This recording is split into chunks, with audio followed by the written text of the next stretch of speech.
My name's Trevor Martin, and we're here obviously to talk about the McGuinness Lords of Ivey, and I'm going to concentrate a wee bit on the Castlewellan branch. So firstly, thank you very much for turning up. Obviously dreadful weather we have at the minute, and with no idea how many people are going to come, so thanks for coming out in all the rain to see this. I'm new to this game in terms of the McGuinnesses. My main periods of history are the famine, 1798 rebellion, and the land wars, tithe wars. But I was asked to do this, to research this and to research the Castlewellan McGuinness. But in doing this, I'm following on some absolutely brilliant people who have been at this for a long time. Anne Harper, who's sitting in the audience here, who's been at it for a long time with the McGuinnesses and the Cabra McGuinnesses and Knock Ivey. Peter Merton, who works in the Cabra McGuinnesses as well. And Leo and the group here in Kilmegan, who have done an awful lot of work on the McGuinnesses and on the McGuinness family, and trying to get that story out there. Because as Anne said, if you were at Anne's talk last Thursday, a brilliant talk last Thursday, it's a really vital story. It's a story that we need to get out. Because when I do talks, people always ask me about the Ansleys, but nobody asks me about the McGuinnesses. But the McGuinnesses were lords here for 600, 700, 800 years. The Ansleys were only here 200 years. So it's important that we get the story of the McGuinnesses out as well. I'm passionate about local history. I think we need to challenge narratives in history, because we were all taught history in different ways. And the more you explore it, the more you find it's not quite the way that you maybe learned it years ago. And it's very important to know local history. You know, not just what happened at Wexford or what happened at the Battle of Boyne or Aughrim or whatever, but what actually happened here. And how did those big events like the Boyne, like Aughrim, like the 1798 rebellion affect people here? Because we live inside history, we don't live outside history, we live within history. So it's important to pick all those things up. When you're doing somebody like the Ansleys or the Hills of Hillsborough or whatever, there's loads and loads of primary resources, right? You go down to Pronay, you've got the Ansley files in Pronay, and you've got the Hill files in Pronay, so there's lots of stuff. There's not that much written stuff about the McGuinnesses. There's not that many primary sources. You really got to hunt for them. So because of that, you've got to rely sometimes on books, and sometimes books can be wrong. So if I make some mistakes or I've said something that you don't agree with, you know, just give me a bit of leeway on that. And obviously the McGuinness's clan history book that you see there, with Leo, I don't know, have we any more left? Are they all gone? 7 or 8 left. There's 7 or 8 left. Really, really good book. It's only a tenner, yeah? Yeah. It's only a tenner, a really good book. So if you're interested in the McGuinnesses and you want to know more, get in touch with Leo and get the book. I've written a couple of books. That's one there about Grantia, about the townland of Grantia. And as you see up there, I also do talk about Irishmen in the British Army in the red coats. When I dress up in the red coat, and I'll show you how to operate a Broad-Bess musket. So if you want any more talks, get in touch with me and we can do a few more for you. So let's make a start. Who were the McGuinnesses?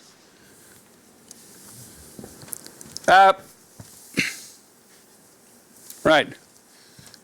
We'll rattle through this very quickly, but this is the sort of the boring bit. You want to get into the bit about in the last few hundred years. The McGuinnesses have been here a long, long time, and they reckon the family that they came from came here with what's called the Milesians, who came here from the Iberian Peninsula about 550 BC, right? So they're really, really here a long time, descended from families a long time.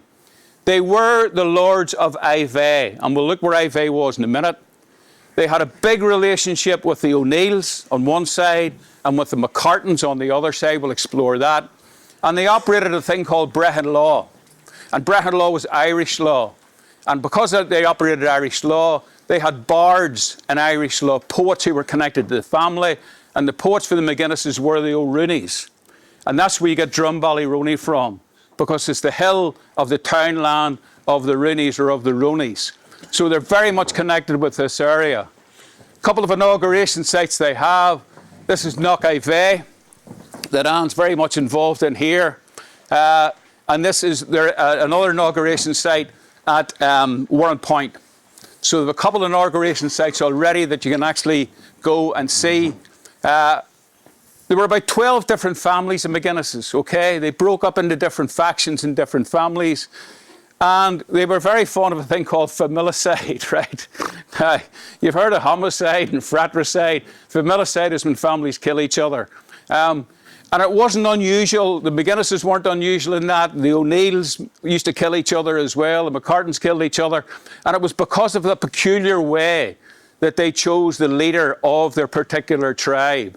In English law, it's done by primogeniture, so it's always the firstborn son who inherits. But in the Irish system, it was called tanistry.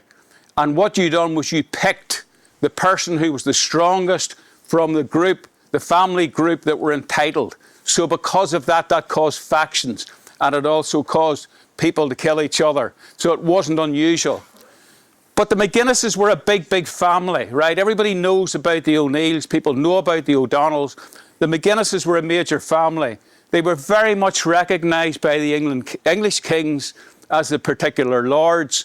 And English kings like Edward II, Henry II, actually, when they were fighting the Scots, sent over to the McGuinnesses to get the McGuinnesses to come and fight with them against the Scottish, right? So they were very much connected. Kings of England would ask for their help whenever they were fighting battles. So a major, major family. The first sort of McGuinness's chiefs, once you get into the Tudor times, are these guys. Now, I'm not going to go through them all. The reason why I have these here, because sometimes I put slides up and people say, I can't remember everything's on the slide. You don't need to. There's no exam at the end of this, right? We're not going to hold you and ask you questions. All we're trying to do is to get over to you in the next hour. Who were this family? What were they? What was their connection of the area? What was their importance? The reason why I have all this stuff on is if anybody wants a PDF of the talk, right? If you give me your email, come up and give me your email. I will email you all the slides, okay? All the slides you see on the screen, I'll send them to you. So anybody wants a PDF, I'll send them to you.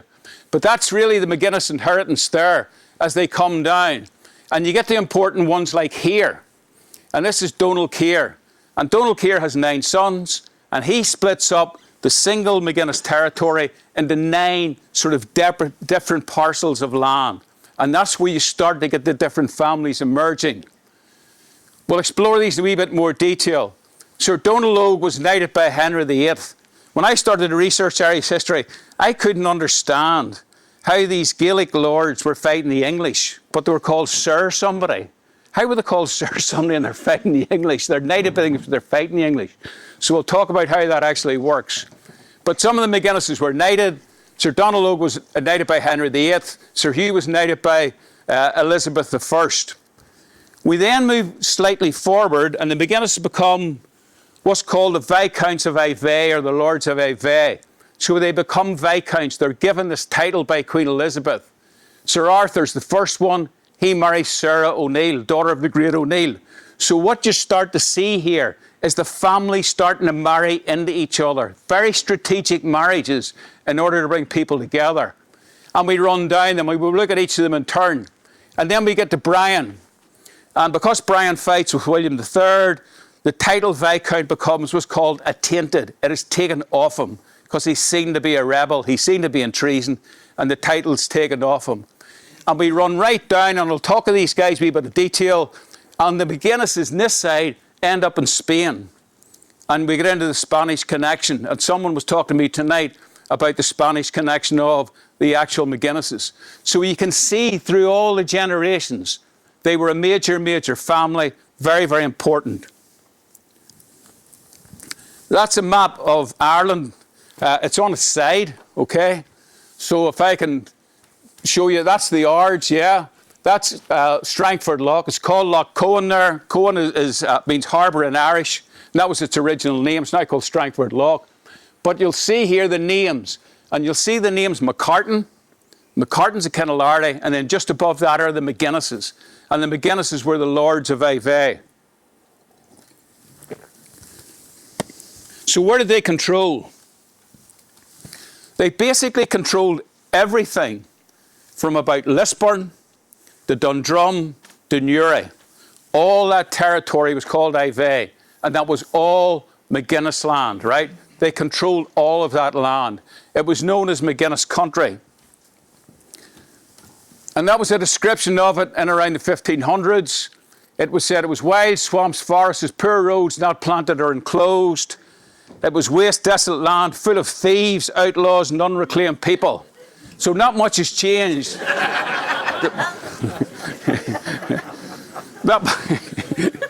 But few stone houses and timber crates, okay? So it was very, very rural. There weren't really any towns. There weren't really any settlements. It was very, very rural land. The important thing is the description of the land in the 1500s, and this was written in as basically the English sort of running down the Irish. And what it says was the land was not enclosed, but was in common ownership. Now, that was meant to be a slight when it was written, but what that really means is the difference between how the Irish owned land and how the English owned land.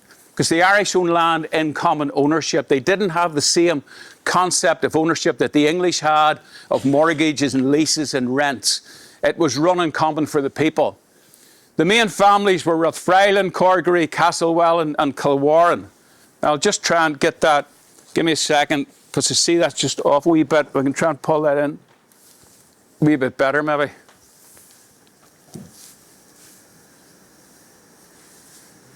Yeah. So you had four sort of big families, and then you had wee sub-families off that. The interesting thing for the McGuinnesses, in 1610, they owned 85% of the land. So 1610 of 85% of the land. When we get to 1691, it's 14%. So in the 17th century, the McGuinnesses lose virtually all the land that they owned, right? And there's reasons why they lost it, and that's what we want to explore here. Because the whole thing about when you were fighting a battle in these days was to end up on the right side.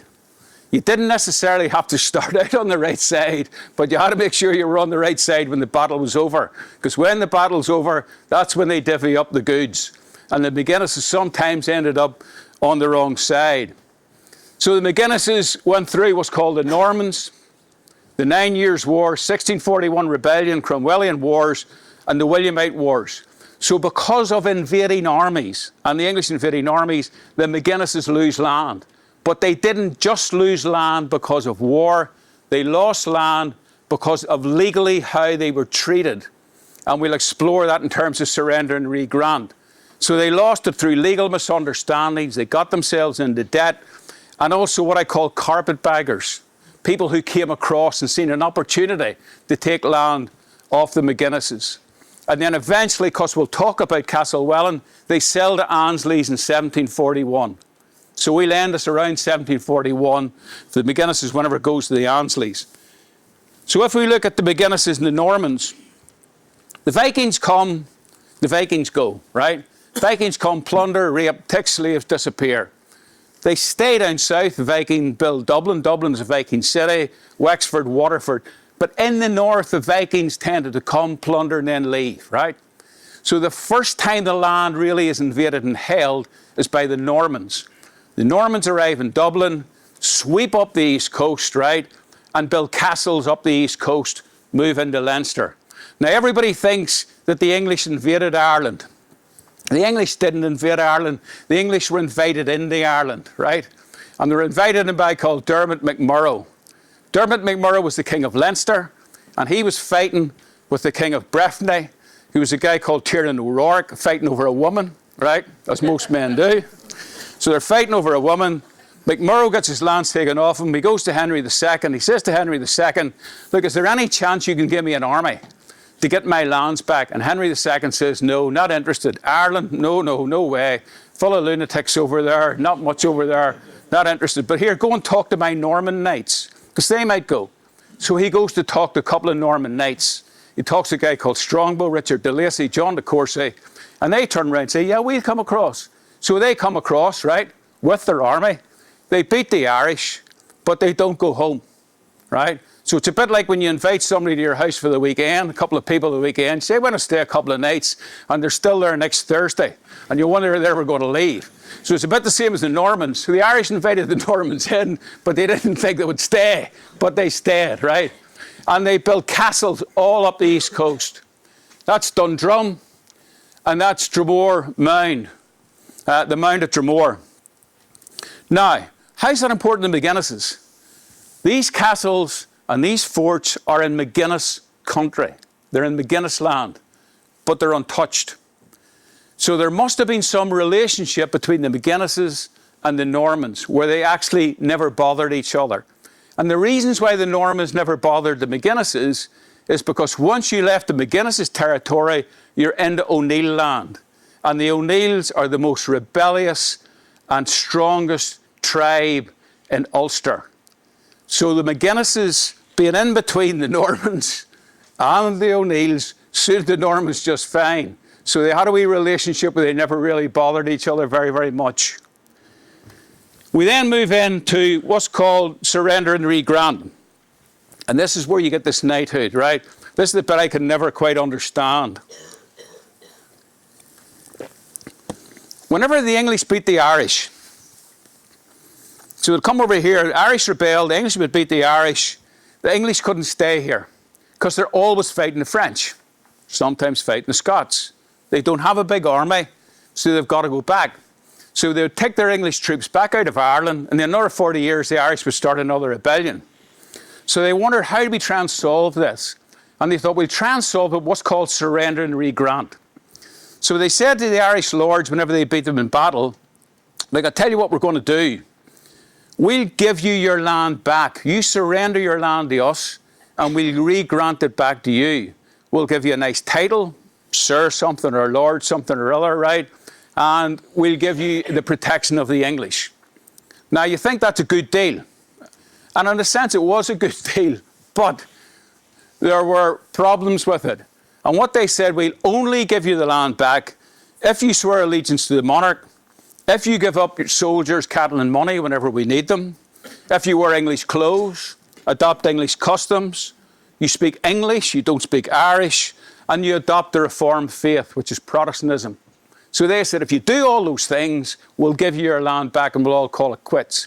So what they were really trying to do here was to Englishise the Irish. They were trying to make the Irish English, because if we make the Irish English, then we're not going to have any war.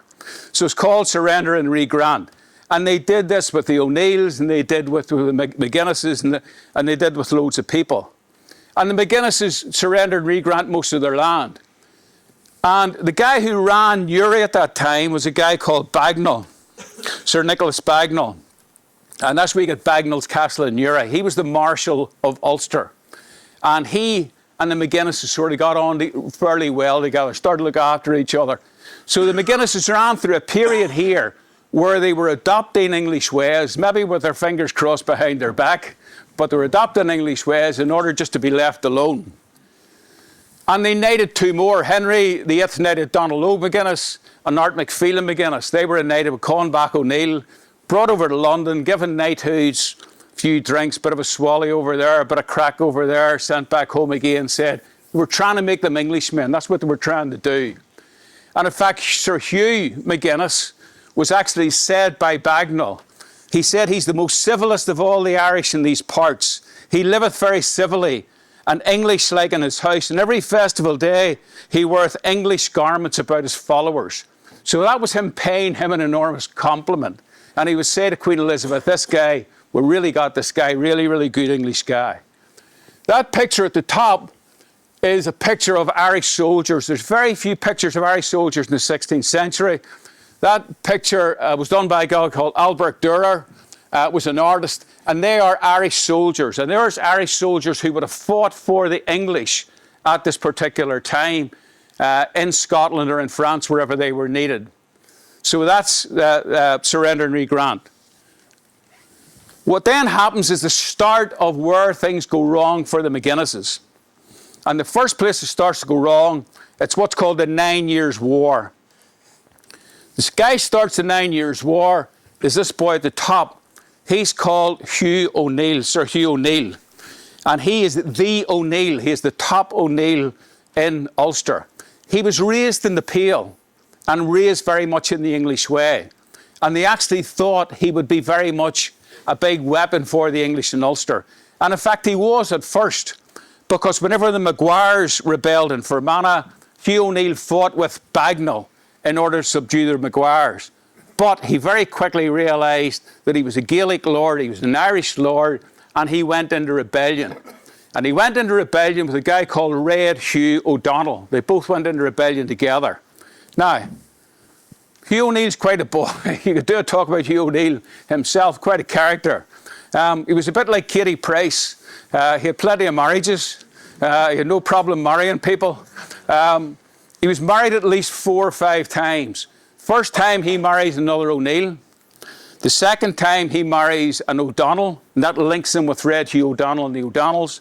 The third time he marries Mabel Bagnall, who is the sister of Sir Nicholas Bagnall. So he actually marries into the Bagnall family. And then the fourth time he marries Catherine McGuinness, right? So he marries Catherine McGuinness. He now is linked into the McGuinness family, the O'Neills and McGuinnesses. His daughter, Sarah O'Neill, marries Sir Arthur McGuinness. So Arthur McGuinness is Hugh's son-in-law and brother-in-law at the same time. But these are strategic marriages. These are marriages for power. These are marriages to try and form alliances because they know they're going to get into a fight. So these boys get into a fight. O'Neill and O'Donnell start a rebellion. That causes a problem for the McGuinnesses because the McGuinnesses are getting on okay with the English, right? And in fact, they were disparagingly called half-English by the O'Neills. But they don't know quite what to do because they're linked by family to the O'Neills, but they still are sort of saying, well, no, do we really want to get into this fight? But they're drawn into the fight. And 2 of the McGuinnesses actually fight with O'Neill, and Art fights with O'Neill at the Battle of Kinsale. So once they go down to the Battle of Kinsale, they're now on the rebel side. So the McGuinnesses are on the side of the rebels. At the end of the 9 Years' War, a guy called Mountjoy comes in. He's Elizabeth's best general. He comes in, sweeps up through Ulster, beats O'Neill's, beats the O'Donnells, and he comes into this part here, Ivey. And they come into Ivey and they burn and they plunder Ivey. They burn houses, they kill people, they kill cattle, they destroy crops because they have a policy. And their policy is, if we're going to subdue the Irish, then we destroy the Irish. We destroy everything they have. And that's what they set out to do. McGuinness becomes very, very concerned at this in Ivey, so he immediately surrenders in order to save his people, right? He comes in, he says, look, I'm surrendering, hands up, you've got me, leave the sort of people alone, leave Ivey alone, because they're plundering Ivey. The next thing happens is what's called the Flight of the Earls. The Gaelic lords, O'Neill and O'Donnell, who are both in rebellion, right? They're brought to London, but in London, Queen Elizabeth, or James I as it is at this particular time, gives them their land back, right? Bit like the surrender and regrant, sends them back. The lords come back to Ulster, but they get very, very worried that they're going to be called back and hanged, drawn and quartered. And at one stage, there's a plot where they're asked to come back to London. They get very worried they're going to be done over. So what they do is they leave. It's called the Flight of the Earls. So you've got O'Donnells, O'Cackans, and the O'Neills, including Catherine McGuinness. And what they do, they get on a ship in Rathmullen and they leave. Really, firstly, to go to France and Spain to bring an army back to fight in Ireland, but they leave and never come back. So it's all the Gaelic aristocracy of Ulster leaves at one time, right? And they leave the lands behind. This sets up a huge void.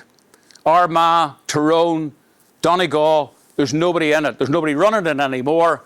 James I sees a great opportunity here, plantation. And that's where you get what's called the Plantation of Ulster. James I takes all their land and then parcels it out because he needs money. So he parcels the land out to English, what are called adventurers and servitors. And that is the Plantation of Ulster. Now, this part of County Down is not planted. It is planted by settlers, but it's not part of that grand plantation. That grand plantation is an O'Neill land. The guy at the bottom is called Sir Arthur Chichester. Anybody comes from Belfast, he's meant to be the founder of the town of Belfast. And Sir Arthur Chichester, he fights in the war as well. He sees the plantation taking place in Tyrone and Armagh, Fermanagh and all. But it's not taking place in County Down, right? But he decides that he doesn't like the McGuinnesses in County Down. He's not that happy with them. So he starts to chip away at McGuinness territory. He can't take it by the sword, right? So what he convinces Elizabeth to do, to bring in a couple of things. One is bits of legislation. One's called the Commission for the Division and Bounding of Gentlemen's Livings, and the other's called Commission of Defective Titles. And effectively what they do, or what they are, is robbery. It's simple robbery. Because the Irish Gaelic, don't forget, no Brehon law, Irish law. He's bringing in English law. So he's saying to the Irish, you got to prove to me you own this land. You got to come into an English court of law and prove to me you own this land. So the McGuinnesses are hit with all these court cases to try and prove they own the land. So they end up in court fighting people. I'll show you one of them in a minute. The Trevors, and fighting the hills of Hillsborough, and they start to lose land through the legal system because they don't understand the legal system. The other thing is the land they're given back is given back on the English system. So what they say is, we're giving your land back, but you're a freeholder. And freeholders need leases and mortgages and rents, and everything's done official. Irish lords didn't do that. They operated a clan family system. Everybody just got together and looked after each other. So all of a sudden, they're now starting to have to do this. They're now starting to have to deal with money. They didn't have to deal with money before. They're now dealing with English money. They don't understand it. And they get conned left, right and centre. So gradually, the McGuinness land is getting chipped away at more and more and more by the English through the court system. It gets so bad that Phelim McCartan actually sells, he's so much debt, he sells his whole lands. The guy called Sir Thomas Cromwell from Downpatrick, everything. He just said, I can't do this anymore, just take the lot. The people who benefit from McGuinness land, losing McGuinness land, are the hills of Hillsborough. Brian Og McGuinness, who owns Kilwarren, he loses 28,000 acres of his land to the hills of Hillsborough. They eventually take it over. The Trevors of Rostrevor, Sir Edward Trevor, down in Rostrevor, they get loads of McGuinness land around Rostrevor. They start to take townlands everywhere. A guy called Marmaduke Whitchurch from Lochbrickland, he's the same. He takes McGuinness land. And then Bagnalls of Uri. So McGuinness has lost some land by the sword in the 9 Years' War, but they lost an awful lot more land through debt and through being conned through the court system. There's one of the documents, or not the transcription of the documents, but that's it. You'll see Return of the Commission, and here have Sir Arthur McGuinness in one part, Sir Edward Trevor, John Langan on the other part. And that's lands in and around Macaragh, where Trevor sort of saying to McGuinness, prove to me you own them in court. You don't prove you own them in court, then I'm going to claim those particular lands. That's the guy that gets the lands at Hillsborough. That's Sir Moses Hill and his wife. I love this painting, because if you're getting the painting done, you're spending money, you say, see, paint me and the wife, but don't make us look shifty. Whatever you do, don't make us look shifty, you know. Okay, right, so that's the 9 Years' War. McGuinnesses are losing land, and they're losing land through the court system. What happens next? 1641, and God's executioner, yeah, Sir Oliver Cromwell. The Irish are now looking at the English and Scottish on their lands in the plantation. So they're looking at people who have taken their land, who don't speak their language, who don't have the same faith as them, who are now sitting in their farms. And eventually, the thing breaks, and they decide to go into open rebellion. So Phelim O'Neill starts the 1641 rebellion. And all the McGuinnesses virtually join the 1641 rebellion, okay? Because they've all lost land at this stage. So the 9 Years' War, they sit a wee bit in the sidelines. 1641 rebellion, they're all in.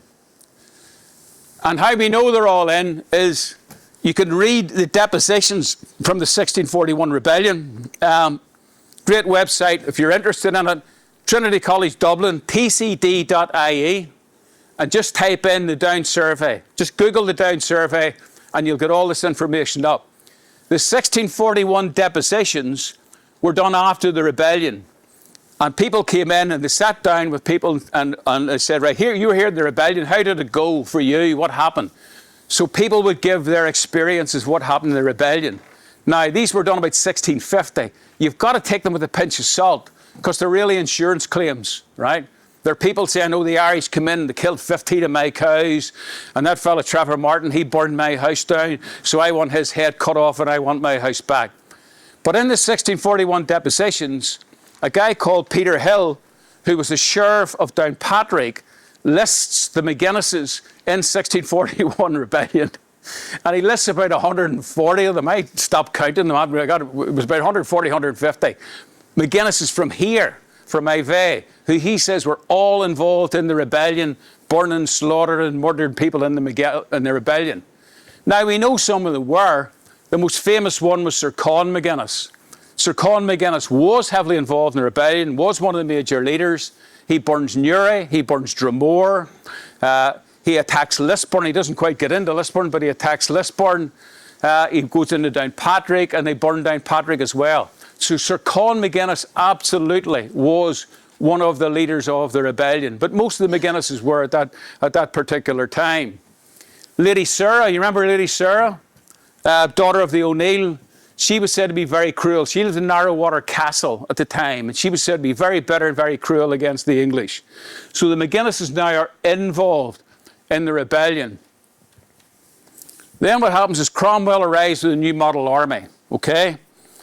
Arrives in Dublin, sweeps up, and you know the story, Drogheda, Wexford, the whole lot, massacres everywhere. Cromwell's army, very, very professional. First professional army, really, in British history, right? Sweep up through everything. And again, they go into Ivey, and they burn their way through Ivey and lay waste to Ivey, so the place gets hammered one more time. At the end of the rebellion, all the McGuinnesses initially lose their land, apart from one set, which I think are the Bransford, I think was the only McGuinnesses who didn't lose their land in the 1641 rebellion. But the land starts then to get parcelled out again. So McGuinnesses are losing their land. So you'll get the Hawkins family of Rathfriland. They come to Rathfriland. They get land. McGill gets Guildford, yeah. Guildhall and Dromore, yeah. And people like Baker and Dean. So the soldiers all start to get land. The 1659 Poll and Petty Survey will show you a guy called Sir William Petty was brought in to map Ireland to see how much land was there. They could hand over to the soldiers. The maps are really detailed. I'm going to show you some. They're really down to townlands, and they'll give you an idea of that.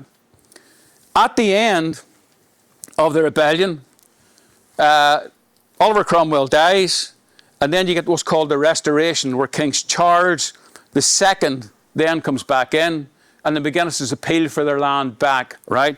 And I'll show you what happens there. But that's Oliver Cromwell. That's the Down Survey.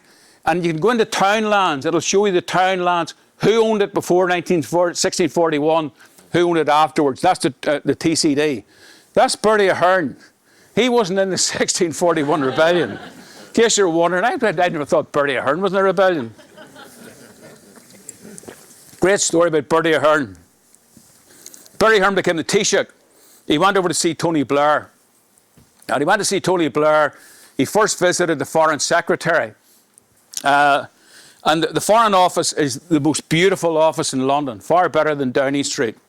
The Foreign Secretary was Robin Cook, right? Labour, socialist.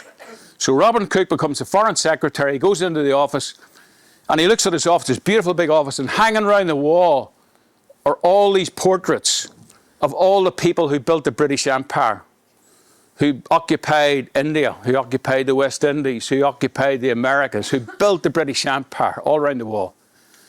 Cook's a socialist, right? He said, I can't have this, that all these people looking at this isn't right. I need to get in somebody good.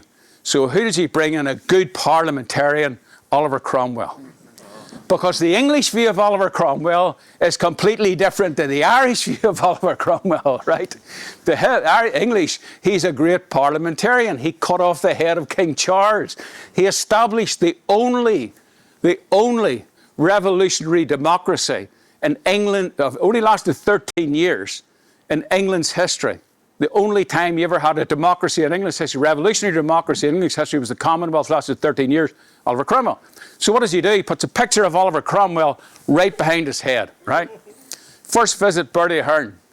Bertie Ahern comes in, everybody comes in, all his entourage all around him, and he walks in, walks up, goes to shake Robin Cook's hand, sees Oliver Cromwell.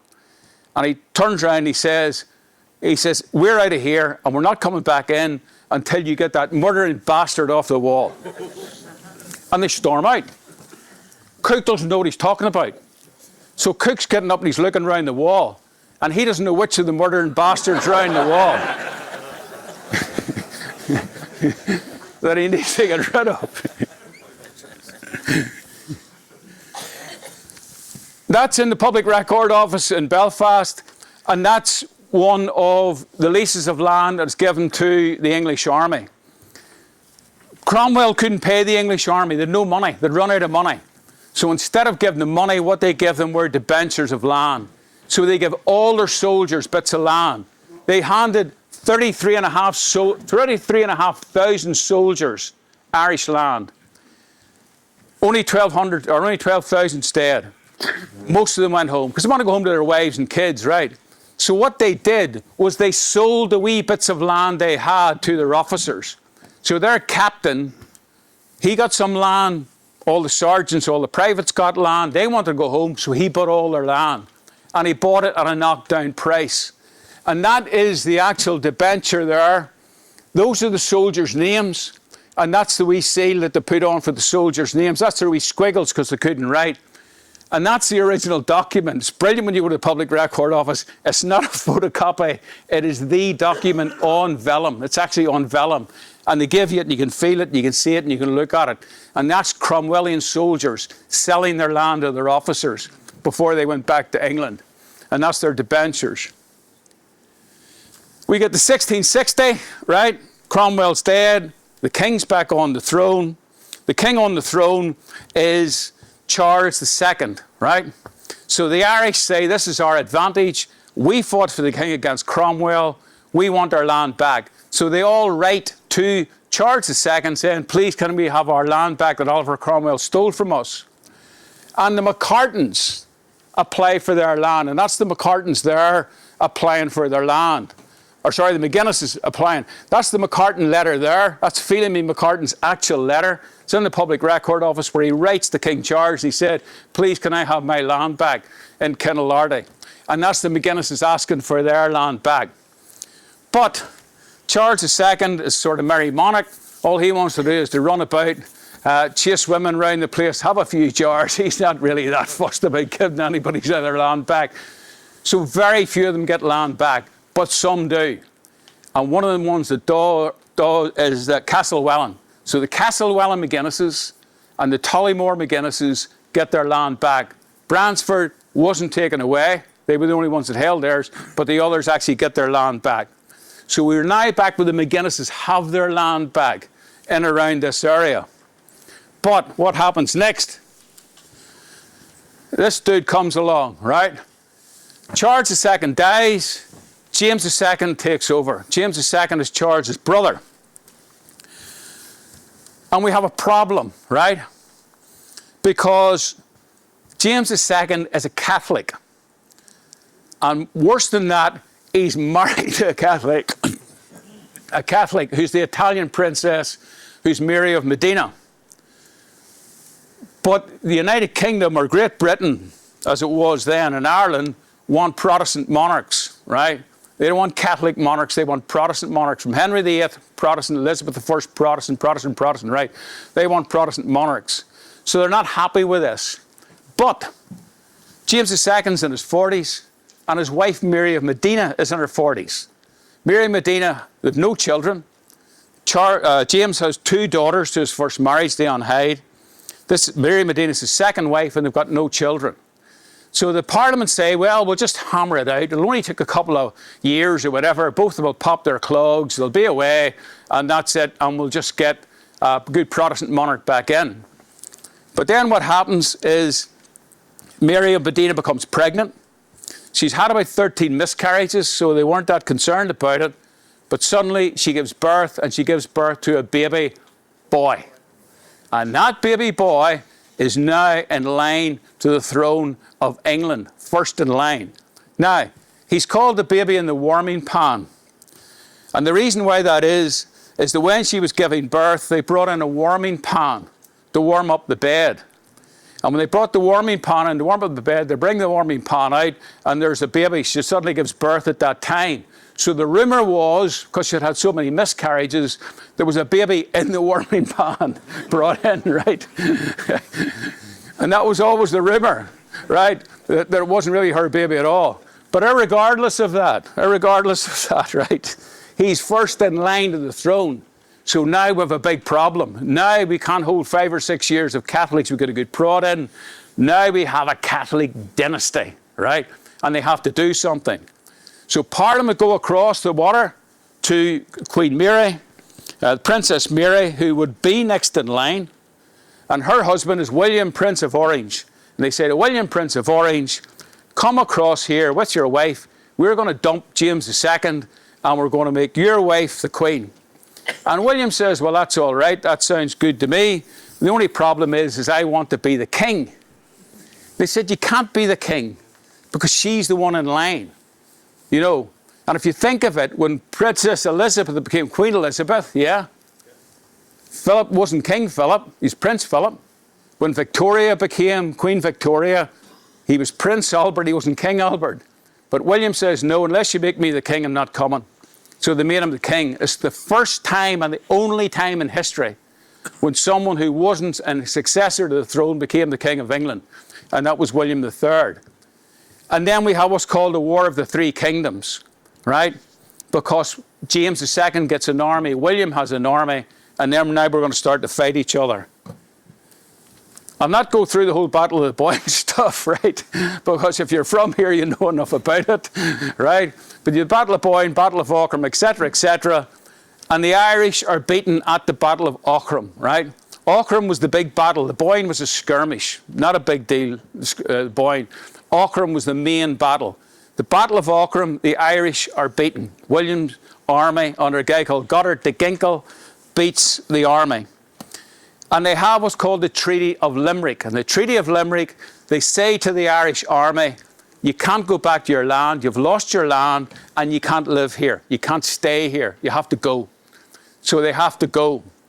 So the whole Irish army under these two guys here, that's Sir Patrick Sarsfield, Lord Lucan, and that guy is Justin McCarthy, who is Lord, I always forget his name, it's not Mount Sandal, it'll come back, Mount Cashel.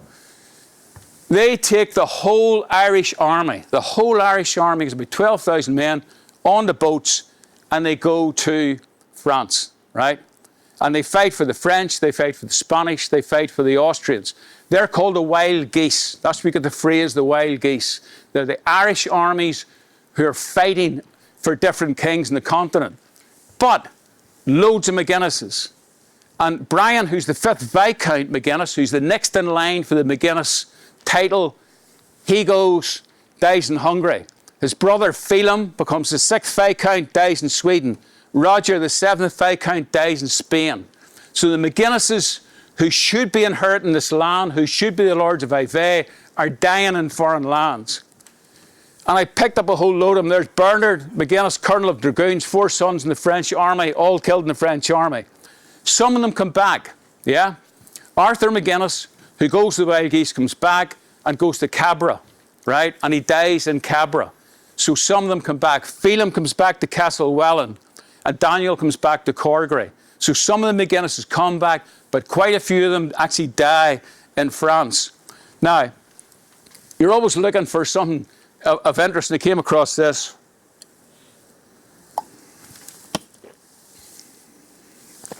This is from the National Archives in Ireland.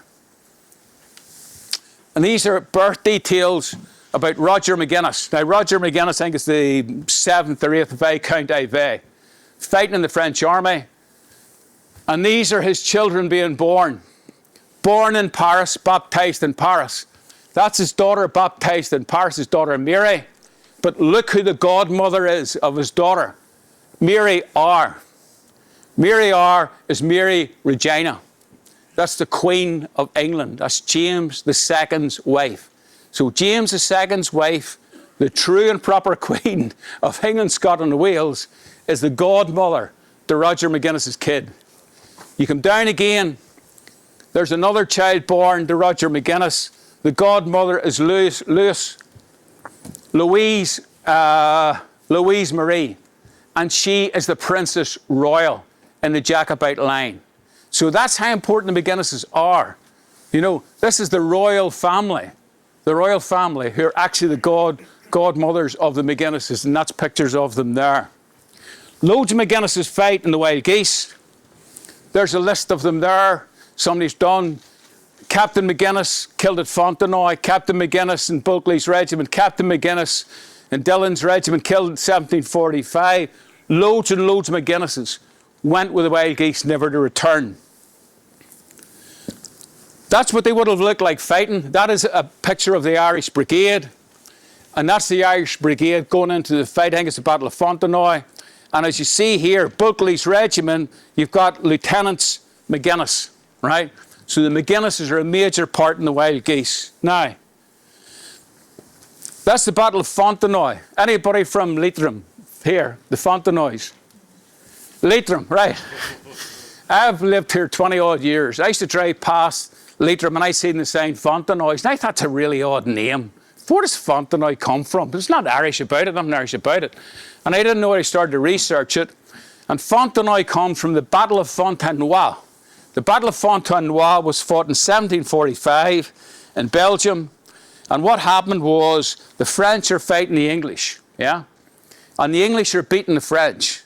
And the French general, the Battle of Fontenoy, a guy called Saxe, sends in his last reserves. His last reserves are the Irish Brigade, the wild geese. And they go in and they smash into the English infantry at Fontenoy. They beat the English infantry and they overturn the battle. So the Irish Brigade basically win the Battle of Fontenoy for the French, and the Irish Brigade are full of McCartans and McGuinnesses. And that's why Leitrim is the Leitrim Fontenoys. I never knew that. That's why Leitrim's the Leitrim Fontenoys. It's after that battle. And that's what they shout. On the way in the battle, that's what they shout in Irish. And there's some Gaeilgeoirs, I'm sure, in the audience. But that means, I think it means, remember Limerick and the treachery of the English. And that's what they shout as they go into battle, the Battle of Fontenoy. If you're interested in it, I'm doing a talk on it about the McGuinnesses and the McCartans and Fontenoy. We're trying to get a set up in the club sometime in March. Right, let's finish off with the Castlewellan branch, yeah? That's the Castlewellan branch of the McGuinnesses. So what happens is Donal Óg basically splits the whole thing up, gives each of his sons a bit of land. Phelim the Hospitable gets Castlewellan. He's one of the 9 sons of Donal. It then goes to Arthur. It then goes to Arthur Phelim McGuinness. He's 11 townlands in Castlewellan in 1611. His sister marries Sir Con McGuinness, right? So Sir Con McGuinness, 1641 rebellion, is married to the sister of a Castlewellan McGuinness. His daughter marries Arthur McGuinness of Corgery. And he's out in the 1641 rebellion as well, because all the McGuinnesses are out in that particular rebellion. Daniel of Corgery marries Ever's widow, because Ever McGuinness is killed at the Battle of Aughrim, right? This is all confusion, but I'll be explaining in a minute, right? He's killed at the Battle of Aughrim, okay?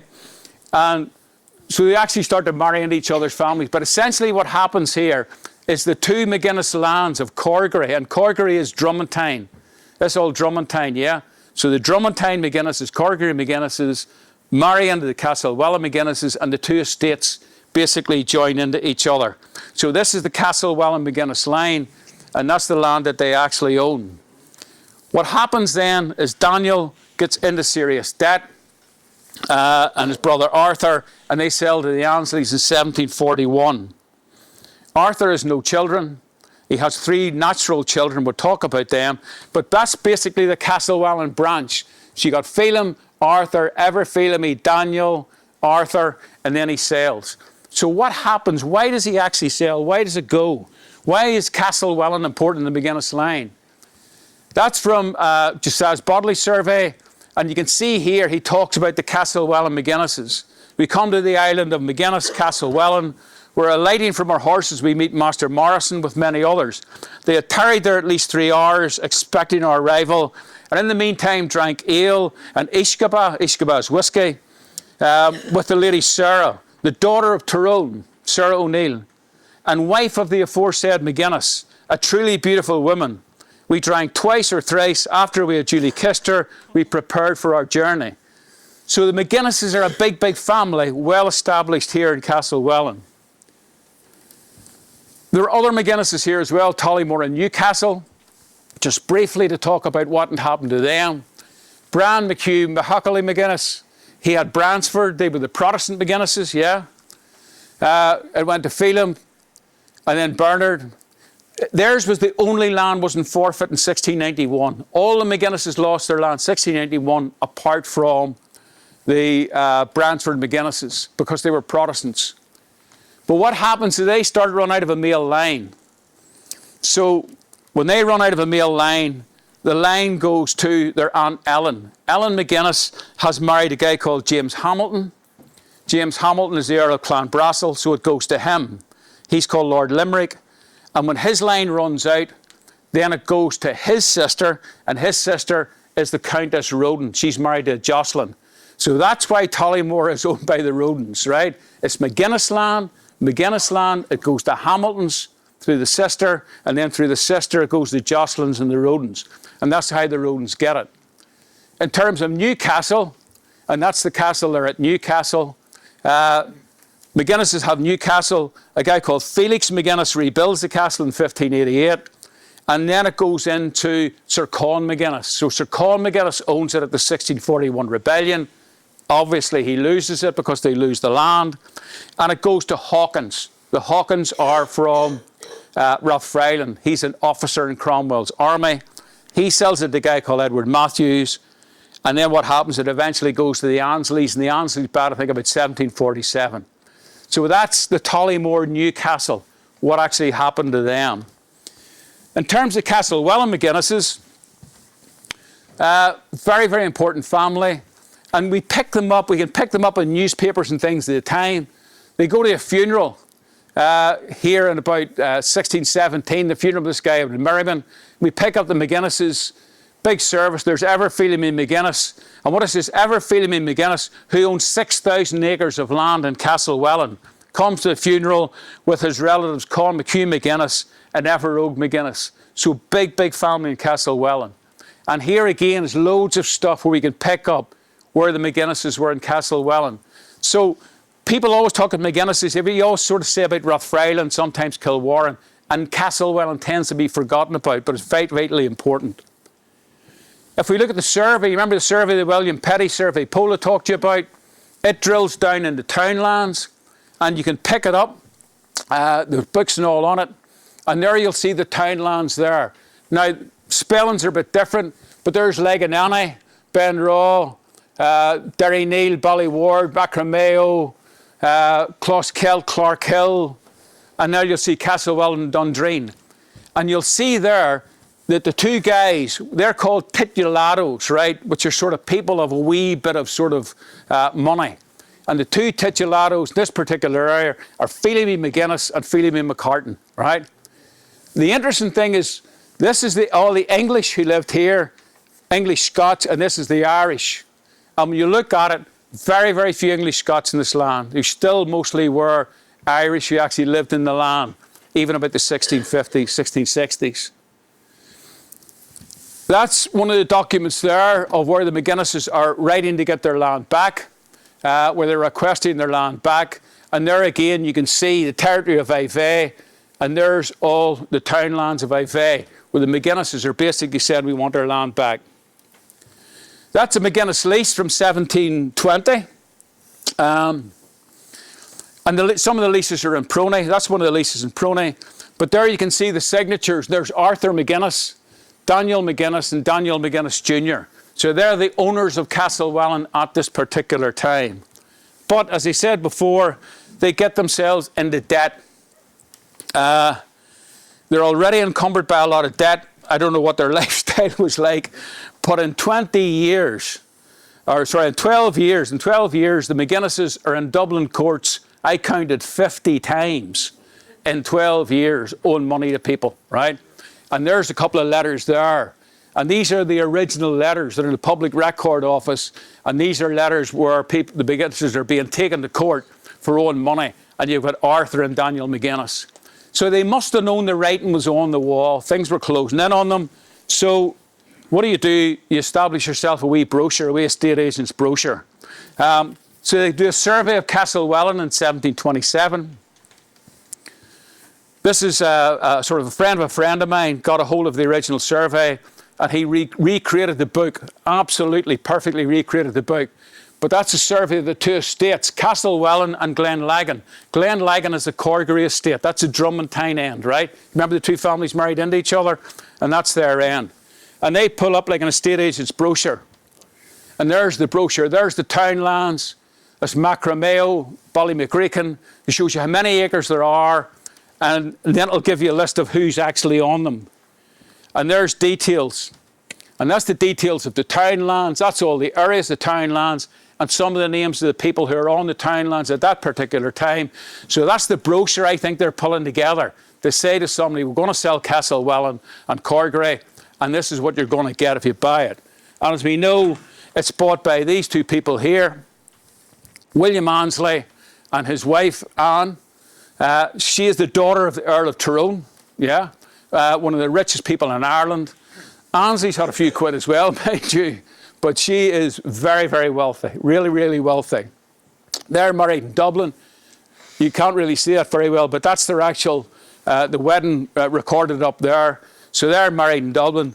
And the interesting thing was, and I didn't know this till I researched this, that Castlewellan wasn't bought with Annesley money. Castlewellan was bought with her money, right? She brings her money over into the Annesleys.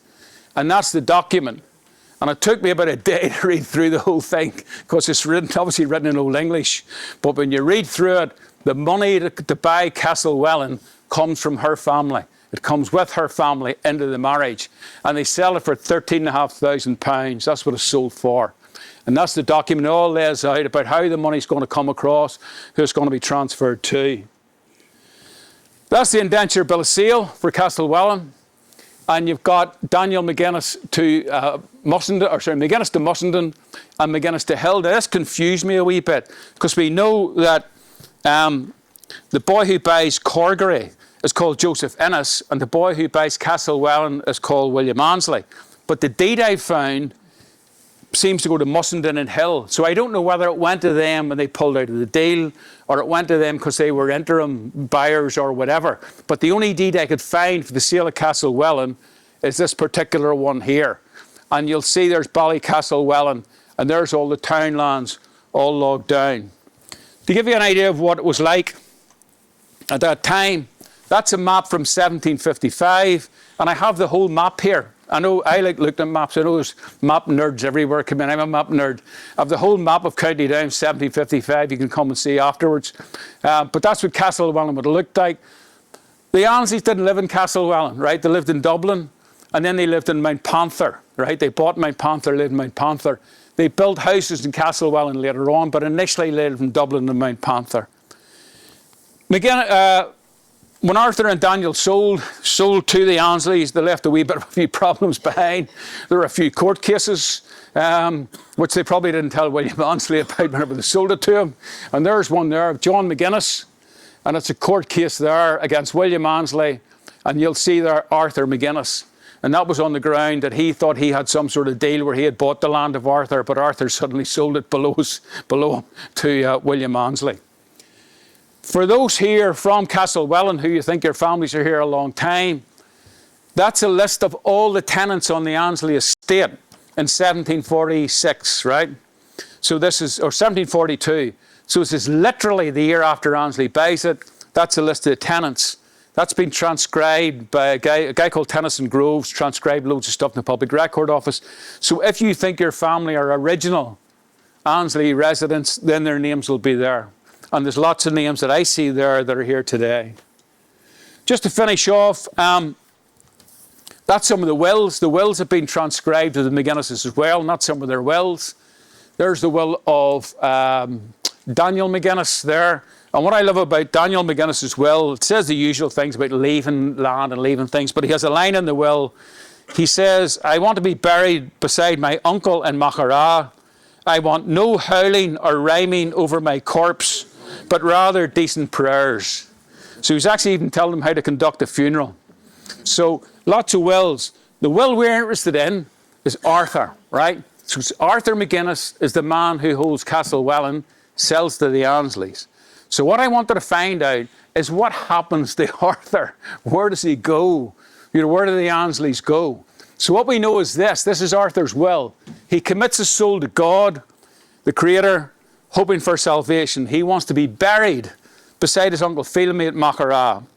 He bequeaths all his worldly substances to Lord Limerick, James Hamilton. Now remember, James Hamilton marries Ellen McGinnis, and he's in the family. So it's still given to somebody in the family. He uses him as an executor for the will. He has no sons in his marriage, right? No children in the marriage. He has what are called natural sons. Now, when you see the term natural son, that means illegitimate, right? That's what it actually means. Now, loads of people had illegitimate sons. Francis Annesley, who was the Earl Annesley, had 4 sons to a woman in Castlewellan called Dorothea McElroy, and he had no sons to his first wife. But they looked after them. They weren't done away with. Annesley's 4 sons got commissions in the army and the navy, and he looked after them very, very well. And the same thing happens here. Arthur McGinnis leaves money to his natural sons. And his natural sons are called Constantine, Edmund, Richard. The mother of those sons is called Susanna Russell. He leaves money to her and other people. So what I wanted to find out is, where are these guys, right? Because these guys are the Castlewellan McGinnises. Where are they now? So I'm trying to track them down, right? And I get a court case in 1756. And the court case in 1756 is Richard and Edmund, 2 of the natural sons, who are yeomen in the city of Dublin. So they're members of the yeomanry, right? They are trying to cut Constantine out of the will on the ground that A, he's a papist, right? And B, he's in the service of a foreign army. So he's now joined the wild geese, and he's fighting with the wild geese over in France, right? And we know he fights in Buckley's because I have got Constantine McGinnis signing up as an ensign in Buckley's army. So this is now, we're starting to track them. The interesting thing is Daniel McGinnis, right? Daniel McGinnis, because these are Protestant McGinnises, right? Daniel McGinnis becomes captain in the Castlewellan Yeomanry. Now, the Castlewellan Yeomanry were 100% Protestant. The militia, the down militia, were mostly Catholic. The yeomanry were mostly Protestant, and mostly Orange men from Castlewellan. Daniel McGinnis is a captain in the Castlewellan Yeomanry. And the interesting thing is it's Daniel McGinnis from the Castlewellan Yeomanry who arrests a guy called the Reverend Steele Dixon in 1798. In 1798 rebellion, the Battle of Ballynahinch, the leader of the rebellion at Ballynahinch was meant to be the Reverend Steele Dixon.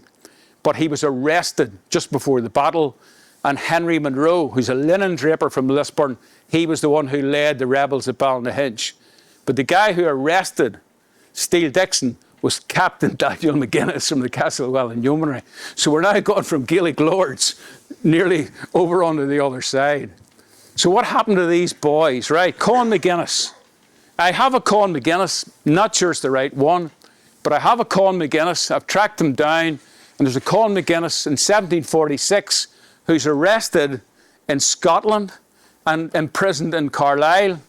And there he is, Con McGinnis.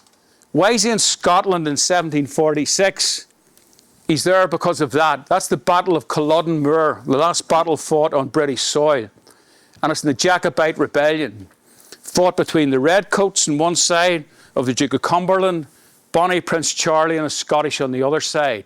But at the Battle of Culloden Moor were about 150 Irish soldiers brought in from France in order to fight with the Scottish Highlanders against the English in Culloden Moor.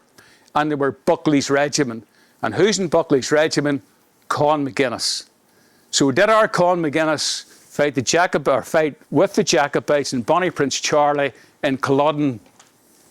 Might be. The interesting thing about that is I always I come from a very Protestant Unionist background. You wouldn't think it, but I do. I do. And I meet my mates once a month I grew up with for breakfast. And I always like to rake them up because they're mostly orange men and black men, apprentice boys. And I used to rake them up that Lundy wasn't a traitor, that the apprentice boys are the traitors, that Lundy actually was just doing what he was told because he was obeying his lawful king, which don't please him at all. But I also say that William III was illegal. He was actually an illegitimate king because he can't be the king. William III can't be the king when the existing king's still alive. James II was still alive. You can only be the king when the other king's dead, right? So you've got this whole thing about why it happened. And I told you why it happened because they wanted a Protestant monarch. But King Charles basically is the line of William once it moves into the houses of Hanover the whole way down. But there's still a Jacobite, not a Jacobite rebellion, but there's a Jacobite line, right, of James II. Because James II had a son, Bonnie Prince Charlie, Charles. You know, James was the first one, and then Bonnie Prince Charlie. He then had children. So there's a Jacobite line, right? And that picture there is the pretender talking to the real king. That's the pretender. Right? He's the pretender. He's the king. He's the real king. That's Franz Joseph, who is a Bavarian prince, who is the line, the direct line to James II, the true Jacobite king of England, Scotland, Wales, and Ireland, right? He is the legitimate king. Now, he would be a good crack as a king for two reasons. First, he's a Catholic, right? And you're not allowed to have a Catholic king. And the other thing is he's gay. And he's been living with his husband for about 30 years. So that would really stir them up. But here's where it turns full circle, because that is Prince William. And Prince William, Charles dies, Prince William will be the king. And when Prince William becomes the king, he will be the first king to have Jacobite blood in 300 years. And the reason being that James II had a mistress, right, called Arabella Churchill. She had a daughter called Henrietta Fitzjames. And the natural, illegitimate children of kings tend to have Fitz before them. So it's Fitzjames. She is the daughter of James II. She then marries, and you go down her whole line. You get into Princess of Sardinia and all this. But one of her direct line marries Earl Spencer. And Earl Spencer's daughter is Diana Spencer, who marries Charles, who's his mother. So when he takes the throne, he will be the first Jacobite king on the throne in 300 years. So, let's finish off. What happens to them? Can we track them? That's Richard McGuinness there. We know Richard McGuinness is in Dublin in the 1700s, right? Early 1700s. That's a Richard McGuinness in 1700. He marries a woman from County Down, right? That's him. He's a lawyer. And we pick him up as a lawyer here. And he owns land. This Richard McGuinness owns land in Leitrim and Moybrick and Ben Raw, right? So is this our Richard McGuinness? It could be. And if it is, we can track him the whole way down the line. And as we track him the whole way down the line, we get to his last son. And that's Richard Henry Cole McGuinness. And he is killed in the First World War in 1914 in the First World War. And if I have got this right, and I think I've got it right, if I've got that right, that is the last of the Castlewellan McGuinnesses, because he has no issue. So he's the last of the Castlewellan McGuinnesses, Richard Henry Cole McGuinness. There's lots of other things about. I've seen this. Well, I haven't seen pictures of this. This is where somebody's done a whole thing about the McGuinnesses down the line, and it pulls out in terms of family tree. In terms of McGuinnesses here, loads of them, everywhere. There's McGuinnesses there, 1786, in Rathfriland, and they are running ships across the water to America. I thought I'll just, for a bit of crack, I'll go in and see how many McGuinnesses I can find here. There's McGuinness's there, Castlewellan. Arthur McGuinness, Spirit Merchant. And I love this one. Here's McGuinness here. And look at the names. Arthur, Con, Ever, right? All the names of the McGuinnesses, right, the whole way through. McGuinness's in Cabra. There's McGuinness's there. Constantine McGuinness. Constantine's a big name. Con McGuinness. But there you have, is it Ballyrone? Art Bryn. Art Bryn. Yep, there's your Art Bryn McGuinnesses. There you McGuinnesses there. Burren Ray. Burren Ray. Burren Ray McGuinnesses, I thought I'll have a wee bit more look at. That's the McGuinnesses of Burren Ray there. That's them on what's called the tithe valuations at the very top. That's them on the survey, on Griffith's survey, and that's the land that they actually own. That's McGuinness's land there, out the Burren Ray Road. So there's McGuinnesses everywhere. Somebody told me about Cornelius McGuinness, yeah? Well, there he is. There's Corny McGuinness there. Burren Ray. Corny doesn't get married until his 40s. He's late 40s by the time he's married. And I couldn't understand why until I figured out he's living with his mother and his brother. And then he gets married, and you look, his mother dies, I think, in 1908. And his mother, he must have waited until his mother died until he inherited the land. So he doesn't actually get married until his mother dies. There's Corny McGuinness. But Corny McGuinness was very much involved in politics, in the land wars, very much involved in the Tenants' Right League. So the nationalist side of the McGuinness is actually still there. Where's next, or what's next? I don't know. Is there an interest, right? There's a massive interest in the McGuinnesses in America, in Australia, and New Zealand. I thought for a bit of crack, I'll go on Facebook and see what I can pick up. Picked all these Facebook pages up of the McGuinness clan everywhere. All seeking information, all wanting to know what's going on, all really thirsty for this. And loads of them, that's why this is being filmed, loads of them want to see this and see what the story is. So there's loads of McGuinnesses, a big diaspora of McGuinnesses all over the world who would be delighted to find out more about the McGuinnesses here. And in fact, in 1992, Banbridge Council had a McGuinness clan gathering in 1992. Now, I don't know how it went, but they started that in 1992. So obviously, people think in that direction. So, very last thing. Guinness, right? Lord Ave, okay? The title came back, Lord Ave. The Guinness family, who have a very spurious connection to the McGuinnesses, I've got to say. A very spurious connection. When he was ennobled in 1902, he wanted to take the title Lord Ave. And even then in 1902, they were a bit iffy about it. They sort of said, well, we're not 100% certain. We could call you Lord Ave, but what if one comes out of the woodwork? But they gave it to him anyway. That's the current Lord Ave. Yeah. And to prove he was a McGuinness, he took a DNA test. Yeah. And when he took the DNA test, it found out he had no McGuinness blood at all. But he did have a substantial portion of McCartan blood, right? So the next time you go for a pint, yeah, you've got to ask for pints of McCartans, not pints of Guinness. Thank you.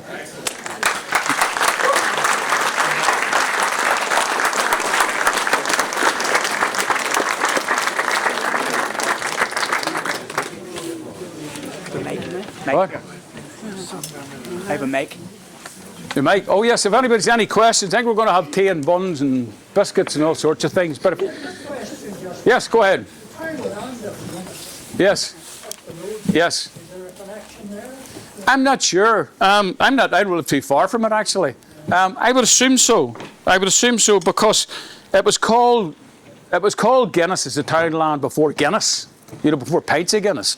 So the only thing I can think of is, yes, it must have been linked to the McGuinness. See, loads of people as well, in terms of, if you were a Catholic and you wanted to be a Protestant or known as a Protestant, lots of people dropped the Macs and dropped the O's. So the O'Connors became Connors. You know, the Mac Guinnesses became Guinnesses. A lot of people done that. So maybe, I don't know, maybe somebody done it. But I know Guinness Town and Guinness Mountain. So I would assume, because the McGuinnesses were the Lords of Ave, there must be some connection to it somewhere. Yeah, just one of the things that you mentioned, Trevor, I thought you might have mentioned it, was when the lands were being granted to McGuinness, I think it was Phelim, the lands, which also included the castle. Now, obviously, I'm curious about the castle because, you know, always been said the first castle was built by the Ansleys, but obviously, looking at those days, it was there was a castle there in the park belonging to the McGuinnesses. Yeah, it's Curious about where that was, or is right. there information on that? Yeah, well, Leo talked about that. The thing about the McGuinnesses have an actual castle here in Castlewell. All the maps I've looked at, I can't find one, right?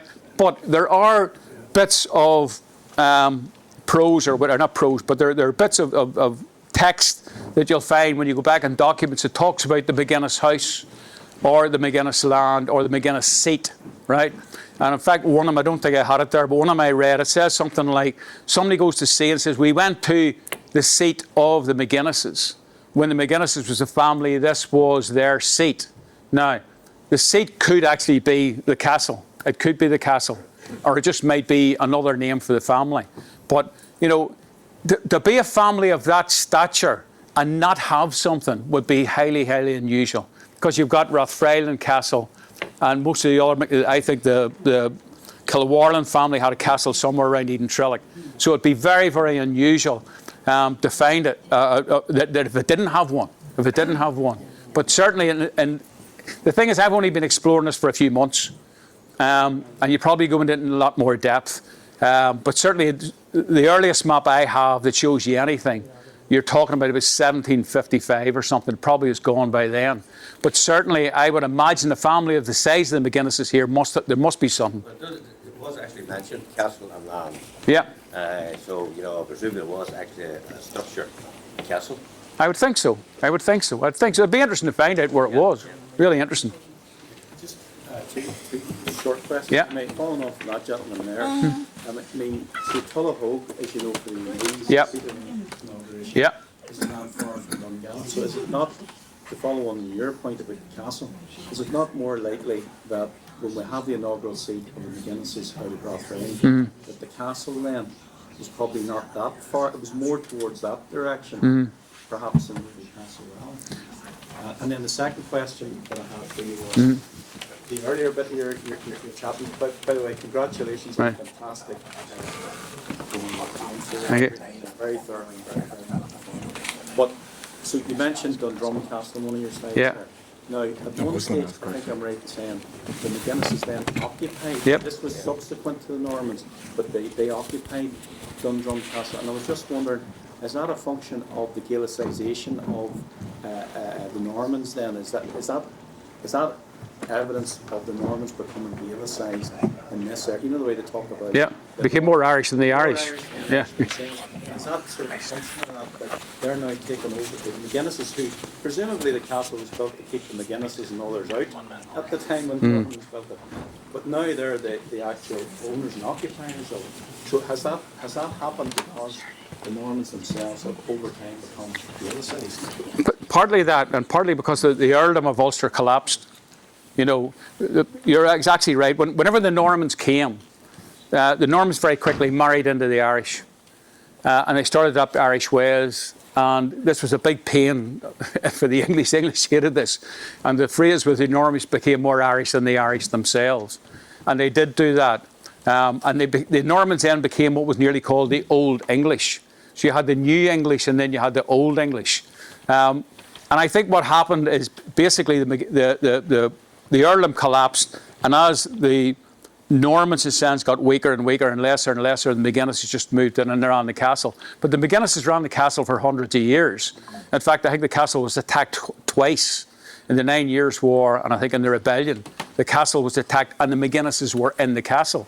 In terms of inauguration, Anne, do you want to talk a wee bit about Knockivey and the wee stone, that seat? Yeah, so the map I took where he goes around. Richard Bartlett was an English map maker who was sent over here to basically map the Gaelic territories, including the most important places. And when he came to Ivey, he marks Knockivey, where the McGuinness is made. And it's believed there's a great piece of work that we had done by the former Keeper of Antiquities at the National Museum in Dublin, Eamon P. Kelly. And he came up here and did a great piece of work for us called Knockivey and Drumballaroni, a royal ritual, investigation of a royal ritual landscape. And in it, he equates Knockivey with other similar sepulchral cairns, ancient burial cairns. There's a Neolithic cairn on top of Knockivey, where it's believed that from probably the time of the Avaka Cova, who were the McGuinness's ancestors here in Ulster, from then they would have been inaugurated on the bones of the ancestors standing on top of the ceremonial hill, the goddess embodied in the land, able to see their territories in all directions.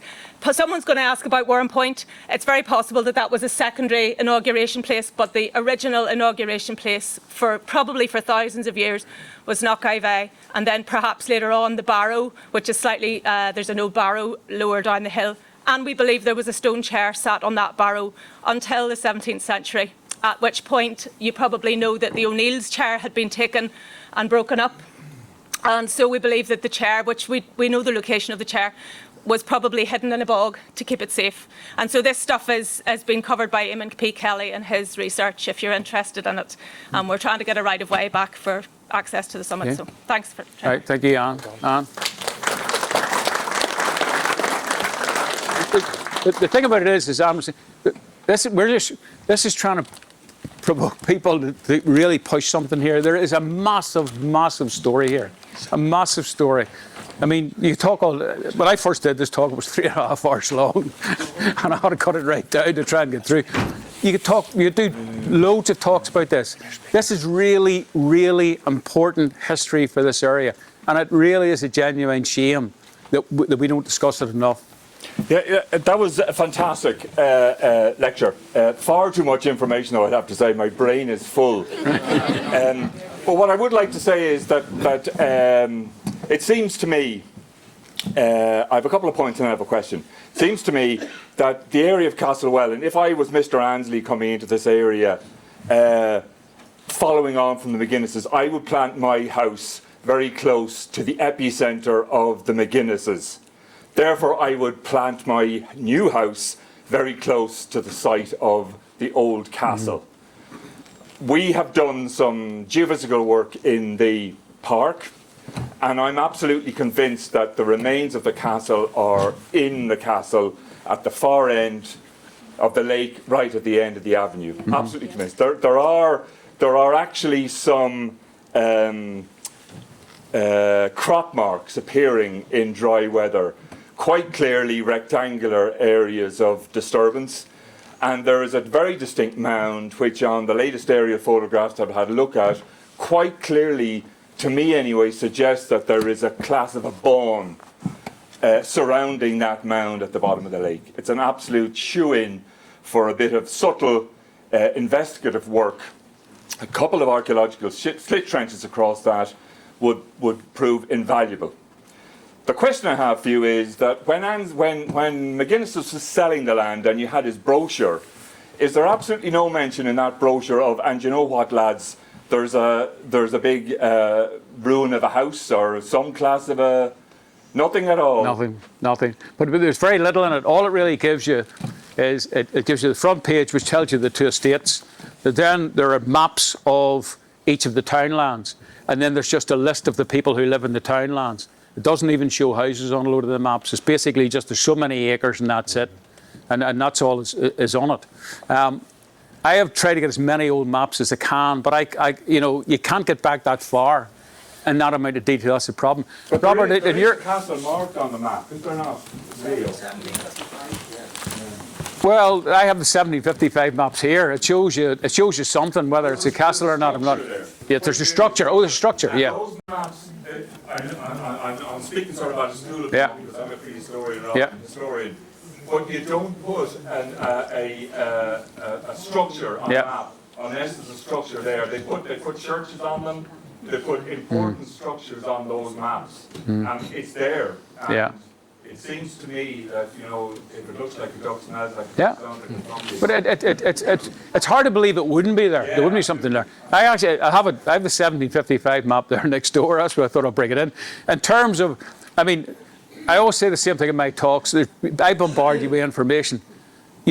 nobody's going to ask you any questions. There's no tests. If you want more, I will send you the slides, right? I will send you the PDF of the slides. And I think, Nicky, you're putting it up on YouTube. So it's up on YouTube. So again, if you want to watch it through again or tell your friends, whatever, we'll stick it through again. The main thing is, and it was the same when Anne did her talk last Thursday at Cabra, it's building momentum. It's building an interest. It's building you people out there starting to say something. We want to know more about this. We should know more about this story. This is a vitally important story of this particular area that seems to be shuttled to one side. So if I could just pick up on what that gentleman was saying there about your possible... Oh, he's gone. Oh, that's a shame. Oh. Because we found a very similar crop mark adjacent to Knock Ivy, which we think was a bond house, a big house, probably taken down in a period of what somebody termed decommissioning at one stage, and I wonder if the same thing might have happened here. So I do suspect that there's something else that he's onto there. Yeah, I think there's a mountain of work that we can do here, that we can push on to do here. I have books. I don't know, we're anxious to get a cup of tea and stuff. I have loads of books here up the front, the books that I used to research about the wild geese and the Fontenoy, if you want to have a look at them. I have the 1755 map they were talking about, I'll bring in, let you have a look at it as well. But I think Nicky wants to say a few things, yeah. 1 minute, folks. Thanks very much. Could we just have a big round of applause for the talent that is Trevor. Thank you so much. That man, the work that man puts into putting these slideshows together cannot be underestimated. And Anne, fantastic backup. And as you say, momentum building. The only reason I'm here is to justify it takes a few pounds to pay for the hall. Leo went and rented a wee tiny room, and now he's costing me even more. We're having to pay for a big room. But anyway, you ask for permission after you've sinned anyway. So, Nicky as well. So there's a few pounds. The only reason we're just squeezing a bit of money out of another project. Obviously, we're all very proud of the park, Castlewellan Forest Park, and all that's happening up there, and the Peace Maze is only a small part of that, but there's a lot of reflection, I think, around the Peace Maze. It was designed with a lot of symbology around it back in 2001. It was launched the day after 9/11, so there's something about global reflection and global peace as well as peace in Ireland, if you like. But just to say to you, look at the Morning Observer next week. It'll be all over Facebook as well. There's a bit of a competition: creative writing, creative drawing, or storytelling, or your reflections on. And I think there's a great connection now.